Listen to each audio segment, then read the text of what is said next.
15 August हा भारताचा स्वातंत्र्य दिन। या दिवसाचा एक वेगळाच उत्साह भारतीयांच्या चेहऱ्यावर दिसून येतो। या दिवशी भारतीय राष्ट्रध्वज अभिमानाने फडकवला जातो।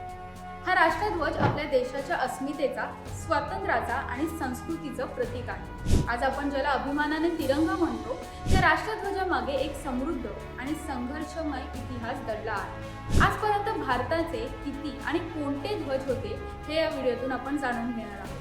भारताचा पहिला ध्वज 7 ऑगस्ट 1906 रोजी कोलकाता येथील पारसी बागान चौकात फडकवण्यात आला। या ध्वजावर लाल, पिवळ्या आणि हिरव्या अशा 3 आडव्या पट्ट्या दिसून येतात। 22 ऑगस्ट 1907 रोजी जर्मनीतील स्टुटगर्ट येथे झालेल्या आंतरराष्ट्रीय समाजवादी परिषदेत मॅडम विकाजी कामा यांनी भारताचा दुसरा ध्वज फडकवला। या ध्वजावर सूर्य आणि चंद्राचंही चित्र होते। तर 1917 मध्ये घुंगरू चळवळी दरम्यान तिसरा ध्वज फडकवण्यात आला। या ध्वजावर लाल आणि हिरव्या रंगाच्या पट्ट्या होत्या आणि वर युनियन जॅक होता।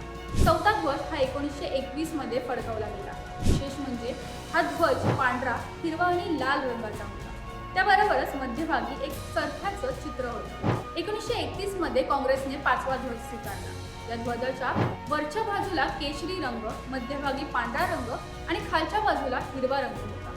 अनेक वर्षांच्या संघर्षानंतर 22 जुलै 1947 रोजी विद्यमान ध्वजाला भारतीय संविधान सभेने स्वीकार केले। विशेष बाब म्हणजे या ध्वजात चरख्याच्या जागी अशोक चित्र दर्शवण्यात आले। हा व्हिडिओ कसा वाटला आम्हाला कमेंट करून नक्की सांगा आणि अशाच व्हिडिओसाठी फॉलो करा जय महाराष्ट्र न्यूज।